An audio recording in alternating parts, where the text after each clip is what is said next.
উপজেলা যতগুলো জাগরিক শিক্ষা প্রতিষ্ঠান রয়েছে তার পাশে ছোট্ট পরিসর হলে একটি মাদ্রাসা প্রতিষ্ঠা করা, যাতে সবাই দিনের এলেম শিক্ষা এখানে বের হতে পারে। তো আলহামদুলিল্লাহ এই উদ্দেশ্যে আজকের এই আয়োজন আমাদের বিগত 10 বছরে যে সকল ছেলেরা হাফেজ হয়েছেন, টাকা সরাতের ফারিক হয়েছেন, তাদের দরকার মতে 96 জন ছাত্রকে পাগড়ি প্রদান করা হবে। এই জায়গার ভিত্তি প্রস্তর স্থাপন করা হবে, বড়দের দোয়ার মাধ্যমে শেষ হবে। শেষ পর্যন্ত আমরা আহ্বান করবো, এখন যখন বসে আছে শেষ পর্যন্ত বসে থাকবো, বড়দের দোয়া দিব। বড়দের কাছে আমাদের হৃদয় নিরনের আহ্বান থাকবে। আমরা আসলে হতভাগা আপনাদের ওলামায়ে কেরাম কিছু করতে পারি না। আল্লাহ ওয়ালা বুজুর্গ মানুষ সকলেই আল কালিমাতু ইযা খারাজাত মিনাল কলব ওয়াকাআত ফিল কলব, কথা যখন হৃদয় থেকে বের হয় হৃদয়ে পতিত হয়।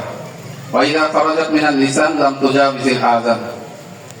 তো আমাদের বড়রা তো যে আলোচনাগুলো করবেন হৃদয় থেকেই করবেন, তাদের ইখলাসের সারনির্যাসের যে আলোচনা সেগুলো তো তারা করেই যাবেন। আমরাও নিয়ত করি যে আমরা তাদের কথাগুলো আমাদের অন্তরের কান দিয়ে শ্রবণ করব, তাহলে সেই কথাগুলো আমাদের জন্য হেদায়েতের পাথে হয়ে থাকে।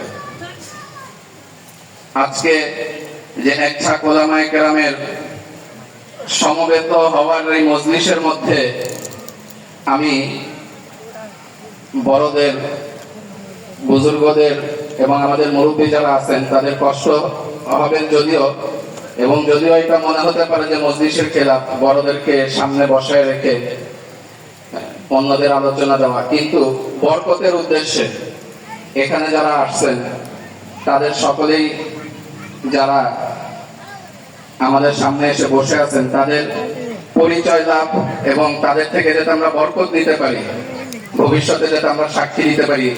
উনি আমাদের জেলে আসছিলেন, উনি আলোচনা করেছিলেন।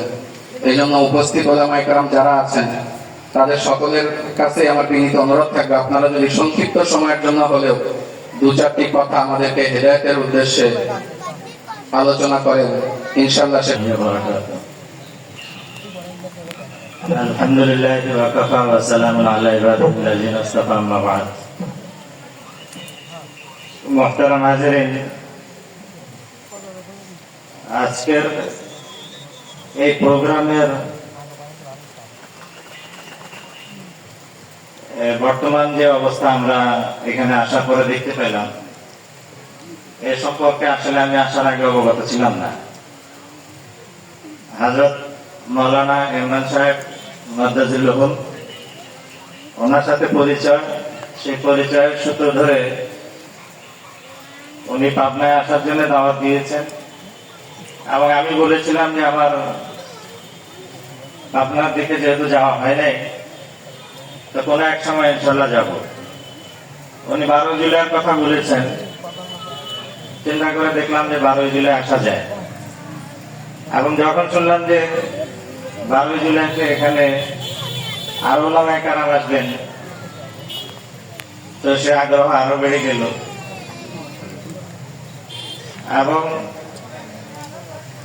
পাবনা